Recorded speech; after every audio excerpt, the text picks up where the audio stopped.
તમારે 1 વર્ષ સુધી શું નથી કરવાનું? એવા કયા કામ છે જે તમારે ન કરવા જોઈએ? તો કે અભ્યાસ સિવાયની કોઈ ચર્ચા તમારે કરવાની નથી.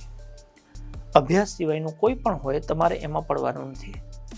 તમારે માત્ર ને માત્ર જે તમને પરીક્ષામાં પૂછાવાનું છે એના ઉપર જ તમારું ફોકસ હોવું જોઈએ. પરીક્ષા સિવાયની બીજી કોઈ બાબતમાં તમારે નહીં પડવાનું. જો પડશો તો પરીક્ષા તમારી છેટી ભાગી જાય.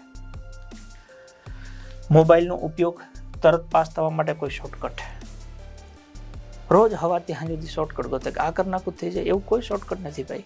પ્યોર મહેનત જ કરવી પડશે. અને બીજું છે મોબાઈલ. મોબાઈલનો બને એટલો ઉપયોગ ઓછો કરી નાખવાનો છે. જો મોબાઈલમાંથી તમે ભણતા હોવ તો આ દુનિયાનો સૌથી સર્વશ્રેષ્ઠ માધ્યમ તમારા માટે છે. પણ ભણવા સિવાયની પ્રવૃત્તિમાં સમય પસાર કરતા હો ઓકે તો એ તમારે 1 વર્ષ સુધી નથી કરવાનું, જેથી તમને તમારી મંજિલ સુધી પહોંચાડી દે.